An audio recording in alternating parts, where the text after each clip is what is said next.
ওমরা পালন করতে মক্কায় গেলেন চিত্রনায়িকা বর্ষা। ডালিউড চিত্রনায়িকা আফিয়া নুসরাত বর্ষা, তিনি অনন্ত জলিলের স্ত্রী।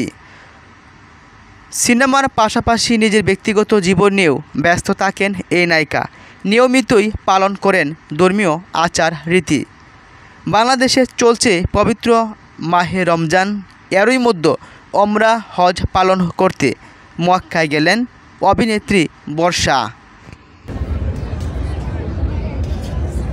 চলতি মাসের গত 6 মার্চ ওমরা পালনের উদ্দেশ্য পবিত্র নগরী মক্কায় পৌঁছেছেন এই নায়িকা এবং চলতি মাসের 13 মার্চ ঢাকায় ফেরার কথা রয়েছে। 2 সন্তানের জননী এই নায়িকা কখনো কাউকে নিয়ে সমালোচনা করেন না। নিজের ব্যবসা, স্বামীর ব্যবসা, পরিবার, ব্যক্তিগত জীবন নিয়েই ব্যস্ত থাকতে পছন্দ করেন। তারই মধ্যে প্রায় সময় ধর্মীয় আচার রীতি মেনে চলেন। কখনো দেখা যায় এতিমখানায় শিশুদের পাশে, আবার কখনো দেখা যায় ফুটপাতে শুয়ে থাকা অসহায় মানুষদের পাশে, আবার কখনো দেখা যায় গার্মেন্টসের শ্রমিকদের পাশে। এভাবে এই নায়িকা তার জীবনকে পরিচালনা করছেন। আল্লাহর সন্তুষ্টি লাভের জন্য মানুষ ওমরা পালন করে থাকেন। ওমরা শব্দের আবেদনিক অর্থ হলো ভ্রমণ করা বা জিয়ারত করা।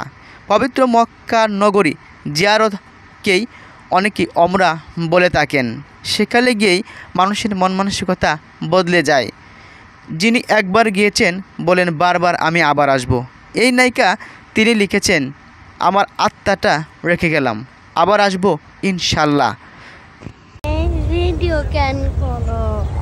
এর পূর্বেও অনন্ত বর্ষা এবং তার সপরিবার সহ সবাইকে পবিত্র মক্কা নগরীর চারপাশে দেখা গিয়েছে। ভিডিও আপলোড দিয়েছিলেন তখন তাদের ফেসবুক পেজে। ধারণা করা হচ্ছে এ নিয়ে দ্বিতীয়বারের মতো ওমরা সম্পন্ন করেছেন নায়িকা বর্ষা। এর পূর্বে সপরিবার, তবে এবার তিনি পরিবার নিয়ে গিয়েছেন কিনা তা বিষয়টা নিশ্চিত করা যাচ্ছে না। তাছাড়াও সম্প্রতি নিজের ভেরিফাইড ফেসবুক পেজে ওমরা পালনের বেশ কয়েকটি ছবিও পোস্ট করেছেন নায়িকা। সেখানে ক্যাপশনে বর্ষা লেখেন, আল্লাহ রাব্বুল আলামিন আমাদের সকলকে ক্ষমা করুন, আমিন। আমার আত্মাটা রেখে গেলাম, ইনশাল্লাহ আবার ফিরে আসব। সর্বশেষ 2013 সালে এই নায়িকাকে রূপালী পর্দায় দেখা গিয়েছিল কিল হিম সিনেমায়।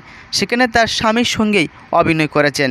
সেই গানগুলো ব্যাপক জনপ্রিয়তা লাভ করেছে।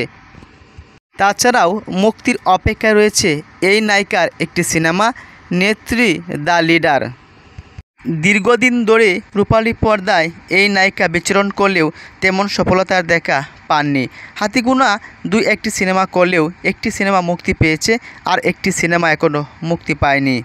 আশা করা যাচ্ছে নতুন চমক নিয়ে আসবেন এই নায়িকা।